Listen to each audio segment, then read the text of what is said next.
I've come to tell you about it isn't a pleasant one, and some of you might not even want to hear it. But we feel as a family there's not enough people who are telling the other people what can happen to you when you allow yourself to become defenseless. So the girls don't mind. They will tell you themselves, and we've come to grips with this, that the best way to prevent this from happening is to tell other people what happened to us and how it happened to us. So I'm going to tell you that. If you don't want to hear it, just put your fingers over your ears. August 23rd, 2000 began as most other summer mornings in a rural home, John and Tiffany Carpenter in Merced, California. This is my son and daughter-in-law. John left for work at about 6 a.m. After waking two of the girls, Tiffany left for an 8 a.m. appointment to have the brake service on the family van. Little did she know that when she returned, just 2 short hours later, the house would be surrounded by yellow crime scene tape. 2 of her children would be brutally stabbed to death with a pitchfork, and another seriously wounded. Their killer was a 27-year-old white male, approximately 6'2" and weighing between 235 to 250 pounds. He was well known to law enforcement and the court system. He was a parolee with a history of drug abuse. He had already violated enough laws to lock him up for years. His most serious crime happened while working as an actor in Los Angeles, California in 1997. At that time, he forced his wife and infant son into his car at gunpoint. He drove around for about 3 hours before she managed to escape from the little town of Mojave, California. Though she reported it to the police and kept checking on the case, as far as she knew, there was never any investigation. After that, there were several incidents where he was arrested by the police, including some time spent in a mental institution in Las Vegas, Nevada, for creating a disturbance at a mall. He became involved in satanic worship and had a fetish for horror movies, especially a series called Halloween, ironically produced by a John Carpenter. The one he especially liked had a scene depicting a murder done with a pitchfork. Fearing for her life, his wife divorced him. When she remarried, he began calling her house and leaving threatening messages on her answering machine. Though she gave the tape to the Dos Palace, California Police Department and kept checking on it, as far as she knew, there was never any investigation. These are things that she told the police. About 2 years ago, while under the influence of drug and alcohol, he drove his car down a one-way street in San Francisco, California, and crashed head-on into a taxi. Though he assaulted the police officers who tried to arrest him, he was later released. We were told by the Merced Police Department that his most recent arrest was in Merced on drug charges, for which he was released because of jail overcrowding. In an effort to comply with California's safe storage laws, my son did not leave his guns and ammunition accessible to his children, even when his 14-year-old was babysitting. Though he had schooled all of his children in safe gun handling, he was more afraid of the law than he was of an assailant.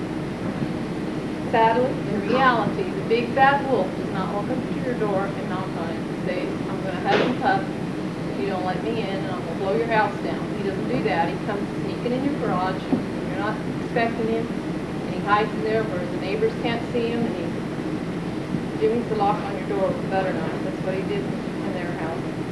At that time, your only defense is going to be quick access to a gun, not one you have to unlock. Though my 14-year-old granddaughter had been trained to shoot when she entered the kitchen and saw this stranger standing naked in her living room with all the visible windows barricaded with furniture, she could do nothing but hurry back to her bedroom and lock the door. She had a phone in her room. When she tried to use it, it wouldn't work. The killer had disconnected it. She knew her only hope of saving her siblings from possible harm was escaping out her window and running to the help of a neighbor. Hearing a loud noise, my 13-year-old granddaughter opened her bedroom door. Thinking one of the younger children had broken something, she saw a half-naked man standing in the hallway peering into her 9-year-old sister's bedroom. As he turned toward her, leveling a pitchfork at her in a threatening manner, she nudged her 11-year-old sister behind her. Retreating to the far side of the bed, her 11-year-old sister was helpless to do anything but watch in horror as he picked her up by one arm and flung her onto the bed like a rag doll. When he began stabbing her repeatedly with the fork, both of them knew their only hope was if one of them could get to their dad's gun. "Stop that! Leave my sisters alone!" Tragically, these words are forever branded in the minds of 13-year-old Anna and 11-year-old Vanessa, for they are some of the last words they heard their little sister say. As 9-year-old Ashley slowly backed the man across the hallway from her sisters, Anna staggered from the room. The door to her mom and dad's room was closed, and there was no sound from inside. The killer had his back to her, his head only inches away, but even as she knew it was in her power to save her sisters with her dad's gun, she also knew it to be impossibly out of her reach. When 9-year-old Ashley dove for the man's legs, Anna could do nothing but helplessly watch as he tossed her against the wall by her bookcase. Bleeding profusely from over 14 stab wounds, Anna knew she could do nothing but try to get help. Thinking how easy it would be to save her sister if she could only get to her dad's gun, 11-year-old Vanessa glanced about for anything else she might use for a weapon. Ashley was again grappling for the man's legs, and this time Vanessa saw him sling her hard against the wall. As he did, he drew back the pitchfork and stabbed her in the chest.